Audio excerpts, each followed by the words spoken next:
Es jueves de Mirada Latinoamericana con nuestra colaboradora Daniela Pacheco. Daniela, bienvenida.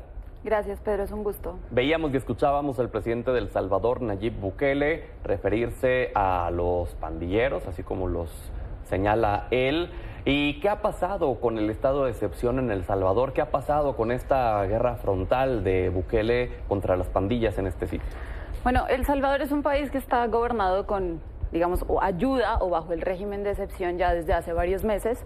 Marzo fue cuando empezó, digamos, esta figura que ya se prorroga por octava vez. Ahora, ha tenido una política de comunicación bastante efectiva, donde parece que hay un gobernante que todos los días le está informando al pueblo salvadoreño los resultados de su aparente política o de medida de seguridad.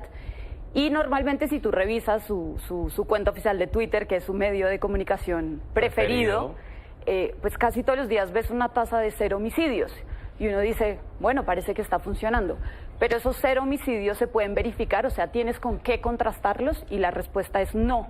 No hay una fuente de información además de su cuenta de Twitter o la cuenta de Twitter del secretario de Seguridad. No hay como lo que es aquí en México un secretariado ejecutivo no, existía y simplemente dejó de funcionar. Entonces la fuente más confiable de los homicidios es lo que nos reporta el presidente Nayib Bukele todos los días por Twitter. Bueno, qué peligro eso, ¿no? Resulta que hay organizaciones familiares de los... Hay más de 57.000 presos, digamos, desde que se implementó esta política de seguridad, si es que le podemos llamar política, que dicen que dentro del sistema carcelario también se han presentado muertes y no se registran en el récord que presenta el presidente Nayib Bukele a diario en su cuenta de Twitter. ¿Qué es lo que vemos en pantalla?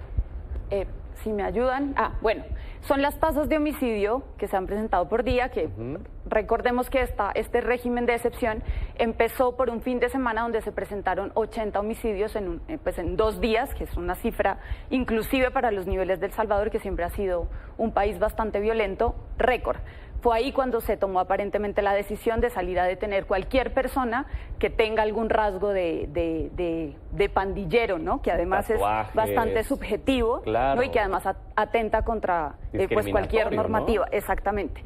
Hay un observatorio universitario de derechos humanos, así se llama, que recoge las violaciones documentadas por diferentes organizaciones y nos hablan de más de 3.000 violaciones de derechos humanos desde que empezó esta política. Y también nos habla de que la tortura es uno de los mecanismos para procesar a las personas que se están capturando.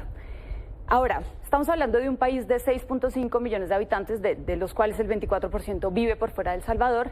Es un país bastante pequeño donde el presidente controla casi todos los poderes del Estado.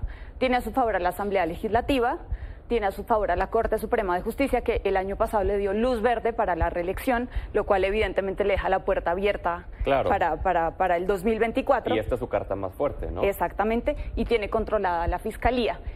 Ves que es un presidente que tiene 85% de aprobación, las peores cifras le dan un 75%, que sigue siendo muy alto. Incluso hasta le dicen el Batman de El Salvador, ¿no? Exactamente. Entonces tú ves que poca mella ha hecho, digamos, esta deriva autoritaria y casi el poder, el controlar todos los poderes públicos de El Salvador, pues parece que no tiene ningún efecto en sus niveles de popularidad.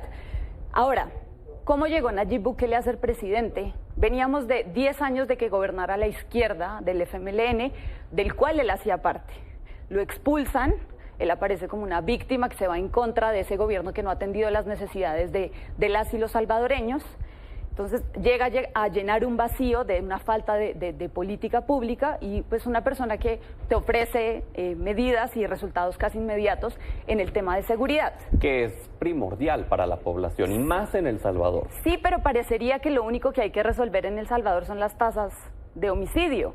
¿Dónde están las caravanas de migrantes que atraviesan México y buscan llegar a los Estados Unidos? ¿Dónde están las solicitudes de asilos? ¿Dónde está el cambio de la matriz productiva de El Salvador? La economía, la inversión de Bitcoin, que el que además está cayendo, ¿no? El criptoinvierno lo tiene, si mal no recuerdo el dato, creo que eran 64 millones de dólares de pérdida por los Bitcoins. Sí, bueno, que además es una pérdida que el presidente no acepta, que además este manejo de la economía, además de otros temas, lo tiene muy lejano de los Estados Unidos y que va caminando el recorrido que han hecho otros países, como Nicaragua, como Venezuela, que se han visto sancionados por sus políticas internas por los Estados Unidos.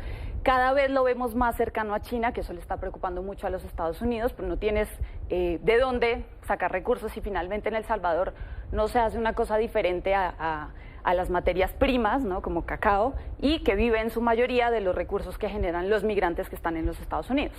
¿No se iba a hacer un trabajo conjunto? ¿No se acordó justamente entre México, Estados Unidos, el que se reforzara la economía de Centroamérica, de Guatemala, de El Salvador, justamente para tratar de detener el origen de los éxodos de migración? Claro, y digamos, programas como Sembrando Vida han tenido ciertos efectos, pero estamos hablando de programas cuyos resultados los vamos a ver en mediano o largo plazo. ¿Cómo vamos a atender la población, que en su mayoría la población de El Salvador es más joven que vieja y son más mujeres que hombres? ¿Cómo vamos a atender esas necesidades de primera mano? El 30% de la gente en El Salvador vive en la extrema pobreza y no ahora, hace muchísimos años, después de que se terminó la guerra civil que da lugar al gobierno de la izquierda, pero en los que en 10 años tampoco se hizo el cambio, sobre todo en la matriz productiva, que era lo que se suponía iba a sacar a El Salvador de la pobreza en que venía sumida. Y en cuanto a Nayib Bukele, yo sí veo con mucha sorpresa o desánimo que hay políticos, o incluso si tú te das un clavo en las redes, gente que aplaude su política de seguridad. Es que en redes justamente él, su propio equipo de comunicación, lo hacen ver realmente como si fuera un superhéroe. Sí, y además como un tipo completamente transparente, ¿no? Que le habla a la ciudadanía de frente, que no tiene, digamos, pelos en la lengua para decir lo que piensa. Y pues hay muchas personas que están buscando eso, pero es muy peligroso porque tú le estás diciendo a la gente, solamente puedes garantizar seguridad si violas derechos humanos, ¿no? Claro.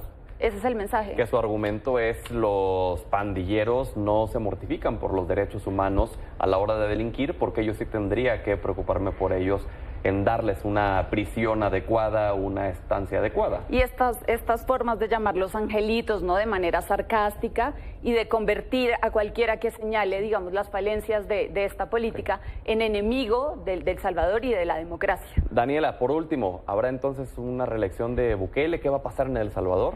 Pues mira, un presidente que tiene el 85.5% de aprobación, que no se asoma de la oposición absolutamente nadie, pues parece más que cantado, ¿no? Así es. Daniela, gracias, como cada jueves. Gracias a ti, Pedro.